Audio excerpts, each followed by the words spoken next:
Hi guys, welcome. This is your Sameer Kohli sir with the lecture number 4 Ganpati की जय जयकार. Lecture number 4 of the topic called integration. Lecture number 1, 2, 3 के बाद ये lecture देखना. इस lecture में हम NCERT का example से start करेंगे. example से इसमें NCERT का example number 1 कहता है write an anti डेरिवेटिव.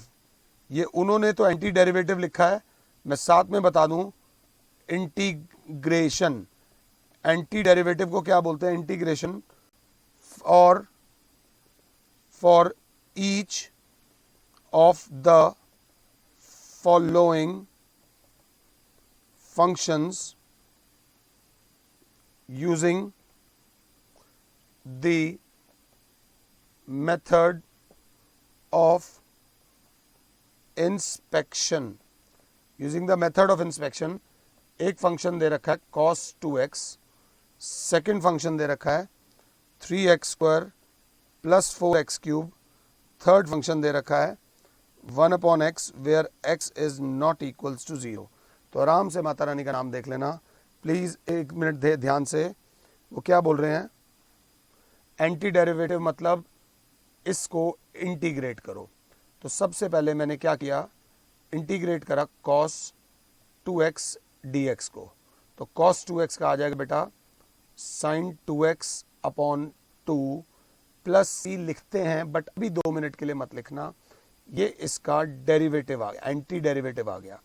अब अगर हम साइड में जाएं, उन्होंने बोला चेक करो कि जो तुम कर रहे हो वो सही है या नहीं. तो मैंने d by D X of sine 2x by 2 निकाला, तो 1/2 तो बाहर हो जाएगा. d by D X of sine 2x कितना हो जाएगा बेटा? 1/2. साइन 2x का डेरिवेटिव होता है cos 2x इंटू 2x का होता है 2. ये डिफ्रेंसिएशन है, 2 से 2 गया, आंसर कितना आ गया? cos 2x. जी हाँ, cos 2x का anti derivative sign 2x by 2 होता है, और जो हमने मेथड ऑफ इंस्पेक्शन से चेक भी कर दिया. सेकेंड पार्ट आप चाहो तो खुद कर सकते हो. इंटीग्रेट करो 3x square plus 4x cube dx को 3 बाहर, x स्क्वायर dx प्लस 4 बाहर x क्यूब dx. तो 3 बाहर, यह आ जाएगा x क्यूब बाय 3 प्लस 4 बाहर x की पावर 4/4. अगर क्लास को याद आ रहा हो तो मैंने यहाँ पे फॉर्मूला क्या लगाया है? इंटीग्रेशन ऑफ x की पावर n dx, जो कि होता है x की power n+1 upon n+1 plus c. तो ये तो हमारा फंक्शन आ गया x क्यूब प्लस x की पावर 4. ये फंक्शन आ गया, या इसका एंटी डेरिवेटिव आ गया. अब इसको इंस्पेक्शन से चेक करना है, तो एक बार d by D X of X cube plus d by D X of x की पावर 4 कर लो. What you will get is 3x square plus 4x cube. ये आपका आंसर वेरीफाइड भी हो गया. दोबारा अगर देखें तो इंटीग्रेट करेंगे 1/x dx को, जिसका होता है log x. ये हमारा एंटी डेरिवेटिव आ गया. टाइम ना वेस्ट करते हुए हमने d by D X of log x भी निकालने की कोशिश करी, जो कि आया 1/x विच इज़ वेरीफाइड. तो इसका एंटी डेरिवेटिव कितना हो गया बेटा? log x. अगर मैं अपनी क्लास को समझा पा रहा हूँ तो अब ज़रा ध्यान से देखना. अब हम आ जाते हैं एग्जाम्पल नंबर 2 पे. अगर आप ढंग से एग्जाम्पल कर लो ना तो NCERT आराम से हो जाती है. एग्जाम्पल 2 बोलता है फाइंड द फॉलोइंग इंटीग्रल्स. ध्यान से, पहला पार्ट है x cube minus 1/x square dx. दूसरा पार्ट है x की पावर 2/3 प्लस 1 dx. ध्यान से, तीसरा पार्ट भी है, बट पहले 1 और 2 कर लूँ. इसमें मैं एक हल्की सी लाइन लिखूंगा, मैं एक स्टेप करता हूँ, उसे बोलते हैं अलग अलग. अलग अलग का मतलब होता है बेटा x cube upon x square dx minus 1/x square dx. ये कट के हो जाएगा x dx माइनस x की पावर माइनस 2 dx. अगर क्लास देख रही हो, जो होता है x होता है x की पावर 1, एक्स की पावर 1+1 अपॉन 1+1 माइनस एक्स की पावर -2+1 अपॉन -2+1, और क्योंकि इंटीग्रेट हो गया है तो साथ में आएगा प्लस सी। अगर क्लास 7 है तो x²/2, नीचे -1 है, ये माइनस माइनस प्लस हो जाएगा, x की पावर -1 प्लस सी, नीचे तो -1 था वो मैंने एडजस्ट कर दिया था, x²/2 plus 1 upon X plus C. ये इसका इंटीग्रल हो गया, इंटीग्रेशन हो गई इसकी। अगर अगले को देखते हैं तो x की पावर 2/3 dx प्लस सिर्फ 1 का होता है dx। अगर मैंने करा रखा है तो मैंने समझा भी रखा होगा, दोनों में फॉर्मूला लगना है x की पावर n dx का, जो कि होता है x की power n+1 upon n+1 plus C. So this will be x की power 2/3 plus 1 upon 2/3 plus 1। Book में ऐसे c1 दे रखा है, इंटीग्रेशन करने के बाद प्लस सिर्फ dx का होता है x प्लस c2। तो अगर क्लास देख रही हो तो x की power 5/3 upon 5/3 plus c1 plus x plus c2। अगर क्लास इसे ऊपर ले आए तो 3/5 x की power 5/3 plus x, c1 plus c2 होता है एक, sum of two constant is a constant. ऐसे भी किया जा सकता है, बट ज़्यादा परेशान होने की ज़रूरत नहीं है। जैसे इंटीग्रेशन कंप्लीट हो जाए वहाँ पर c लिख दिया करो। ये बड़े इजी क्वेश्चंस हैं, आई होप आप ऐसे क्वेश्चंस में गलती नहीं करोगे। अगला आता है x की पावर 3/2 प्लस 2 e की power x minus 1 upon x dx। अगर क्लास इसे देखे, इसमें हम फिर वही स्टेप कर रहे हैं, अलग अलग मतलब सेपरेटली इंटीग्रेट कर रहे हैं। x की पावर 3/2 dx प्लस कांस्टेंट बाहर e की power x dx minus 1 upon x dx। तो क्लास देखेगी x की power 3/2 plus 1 upon 3/2 plus 1 plus twice of e की पावर x का होता है e की पावर x, थोड़ा बड़ा लिख दिया बिना बात के अपनी गलती को छुपाने के लिए। तो ध्यान से, e की पावर x का होता है e की पावर x माइनस 1/x का होता है log mod x plus c। अगर क्लास देखे तो x की पावर 5/2 अपॉन 5/2 प्लस 2 e की power x minus log mod x plus C. ये 5/2 को लिख दूंगा 2/5 x की पावर 5/2 प्लस 2 e की power x minus log x plus C. ये आपका डेरिवेटिव आ गया। अगर आप देख रहे हो मैच भी करते हुए चलना बिल्कुल आराम से। मैंने आपको इससे अपर लेवल के क्वेश्चंस ऑलरेडी करा चुका हूं।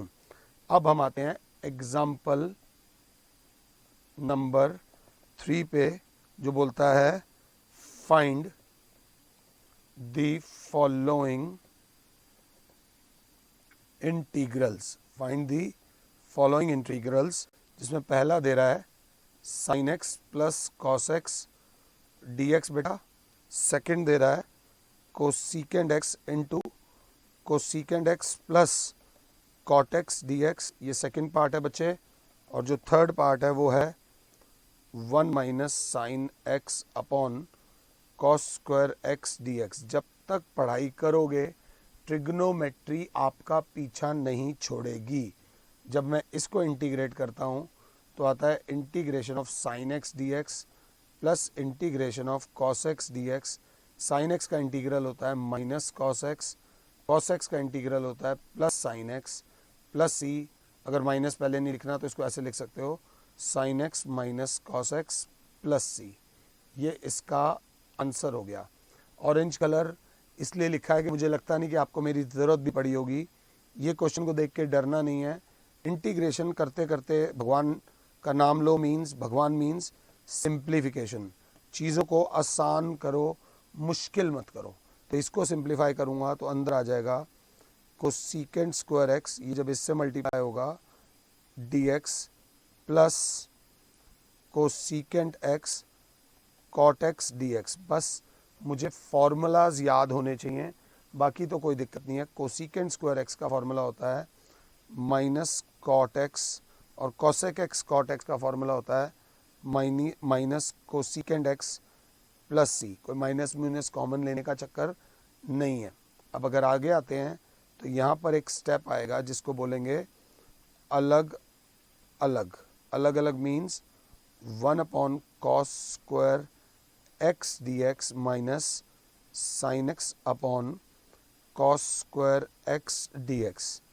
अब अगर क्लास को देख रहे हो तो secant square x D x minus, इसको देख के डरना नहीं है, sine x upon cos square x को लिख दिया मैंने cos x into cos x D x.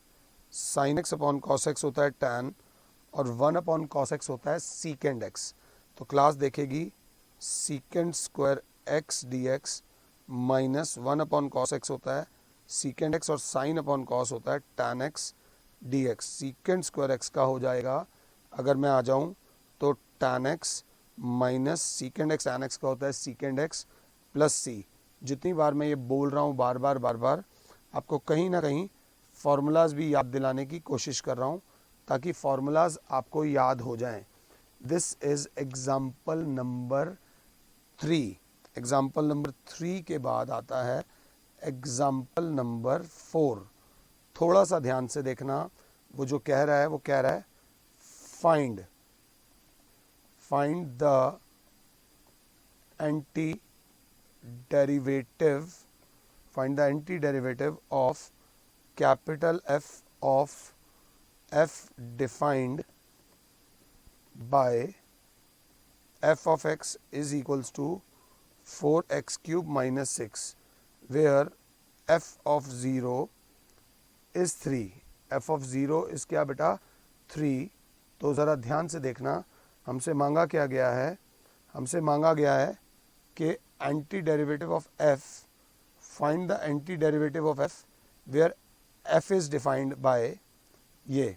तो क्लास अगर ध्यान से देख रही है तो क्लास बोलेगी एंटी डेरिवेटिव ऑफ, अगर हम देखें क्वेश्चन मैंने ठीक लिखा है 4x cube minus 6 where f one of the anti derivative of fx is, उन्होंने बोला ये किसी का एंटी डेरिवेटिव आया है, मतलब कहने का मतलब है one of the anti derivative of fx is, जैसे कि हमने इसको इंटीग्रेट करा 4x क्यूब माइनस 6 dx को, तो ये आ जाएगा 4x क्यूब dx माइनस 6 बाहर dx, तो ये आ जाएगा 4x की पावर 4/4 माइनस 6x प्लस सी। एंटी डेरिवेटिव आ जाएगा x की पावर 4 माइनस 6x प्लस सी। जबकि हमें क्या दे रखा है कि f ऑफ 0 क्या दे रखा है बेटा, f ऑफ 0 इज 3, मतलब ये हमारा फंक्शन आ गया इन टर्म्स ऑफ x, और हमें दे रखा है f of 0 is 3 means f of 0 में x की जगह जब हम 0 डालेंगे 0 की पावर 4 माइनस 6 इंटू 0 प्लस सी, जो कि दे रखा है 3, तो 3 बराबर आ जाएगा c के, क्योंकि c की वैल्यू 3 आई तो f ऑफ x मेरे बच्चों जो आ जाएगा वो आ जाएगा x की पावर 4 माइनस 6x, यहाँ पे c भी हमने निकाल दिया, दैट इज प्लस 3। थोड़ा सा हल्का सा मैं कंफ्यूज हो गया था उसकी लैंग्वेज को देख के, तो आपको घबराने की ज़रूरत नहीं है। मैंने आपको इस छोटे से लेक्चर में एनसीईआरटी की फर्स्ट एक्सरसाइज से पहले के एग्जाम्पल नंबर 1, 2, 3 और 4 करा दिए हैं। एनसीईआरटी की 7.1 में टोटल 22 क्वेश्चंस हैं, आप वो 22 क्वेश्चंस ट्राई करके रखो। एक एक क्वेश्चन, मैं नहीं कह रहा इंपॉर्टेंट क्वेश्चन, मैं नहीं कह रहा मुश्किल क्वेश्चन, मैं आपके साथ सारे क्वेश्चन डिस्कस करूंगा। किसी के लिए जो क्वेश्चन आसान होता है वो किसी और के लिए मुश्किल भी होता है, ऐसा हो सकता है, मगर एक रिक्वेस्ट है कि फॉर्मूलाज पे ध्यान दे लेना, तभी इंटीग्रेशन का फायदा है। फिलहाल के लिए your Sameer sir is saying you goodbye, God bless all, जय माता दी।